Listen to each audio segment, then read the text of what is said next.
ঈদ কিংবা পূজার মতো বড় উৎসব সামনে এলেই বাড়ে টাকার লেনদেন, আর সেই সুযোগটাই কাজে লাগায় জাল নোট চক্র।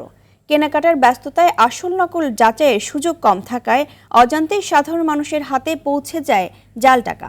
আইনশৃঙ্খলা বাহিনী বলছে, একসময় সীমান্ত নির্ভর হলেও এখন দেশেই গড়ে উঠছে জাল নোট তৈরির গোপন কারখানা।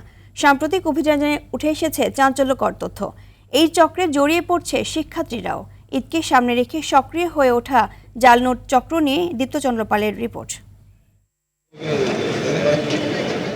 ঈদের আনন্দকে পুঁজি করে নীরবে ছড়িয়ে দেওয়ার প্রস্তুতি চলছিল জাল টাকার ভয়ঙ্কর ফাঁদ। আর সেই চক্রে জড়িয়ে পড়ে রাজধানীর সুনামধন্য শিক্ষা প্রতিষ্ঠান নটরডেম কলেজের এক মেধাবী শিক্ষার্থী।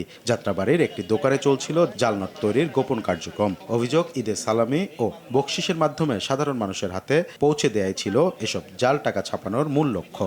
সামনে ঈদ তো, তাই চিন্তা করছি যে সবাই তো বকশিস চায়, চিন্তা করছি যে বকশিস দিব।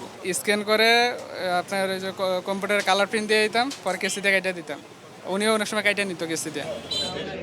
গোপন সংবাদের ভিত্তিতে অভিযান চালিয়ে নটরডেম কলেজের বিবিএ প্রথম বর্ষের শিক্ষার্থী নিশাদ হোসেনকে আটক করে আইনশৃঙ্খলা বাহিনী। পরে তার দেয়া তথ্যের ভিত্তিতে কমলাপুর এলাকায় অভিযান চালিয়ে গ্রেপ্তার করা হয় জাল নোট তৈরির মূল কারিগর কামরুল ইসলামকে। শুধু কমলাপুরই নয়, সম্প্রতি রাজধানীর উত্তরা থেকে ২৬ লাখ, গুলশান থেকে ২৫ লাখ এবং গাজীপুর ও কেরানীগঞ্জ থেকে ৫৫ লাখ টাকার বেশি জাল নোট উদ্ধার করেছে র্যাব।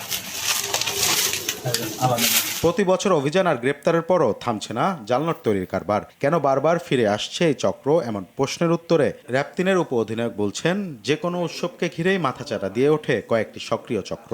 তাদের শনাক্তে গোয়েন্দা নজরদারি ও অভিযান অব্যাহত রয়েছে। প্রযুক্তি অ্যাভেলেবেল হওয়ার জন্য এরা আসলেই জাল নোটগুলো এমনভাবেই করছে। আপনারা রিসেন্ট সময় দেখেছেন, সোনালী ব্যাংকে যাওয়ার পরে ব্যাংক কর্মকর্তা বুঝতে পারতেছে না মেশিন দিয়ে ডিটেকশন করার আগ পর্যন্ত যেটা জাল নোট কিনা।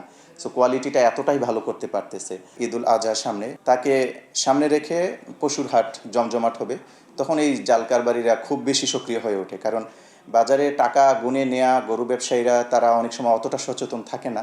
তো সে ব্যাপারে বাজার কেন্দ্রিক আমাদের মনিটরিং থাকবে। সাথে সাথে এই জাল নোট কারবারিরা যেন সক্রিয় হতে না পারে। তারা যেখানে উৎপাদন করে জাল নোট, প্রত্যেকটা জায়গায় আমাদের গোয়েন্দা নজরদারিতে রয়েছে। ইনশাল্লাহ তারা বড় ধরনের কোনো কিছু করতে পারবে না। বিশেষজ্ঞদের মতে, জাল টাকা সাধারণ মানুষকে ক্ষতিগ্রস্ত করার পাশাপাশি রাষ্ট্রের অর্থনীতিকে ভেতর থেকে দুর্বল করে দেয়। তাই টাকা গ্রহণের ক্ষেত্রে আরও সতর্ক হওয়ার পরামর্শ তাদের। দীপ্তচন্দ্র পাল, RTV, ঢাকা।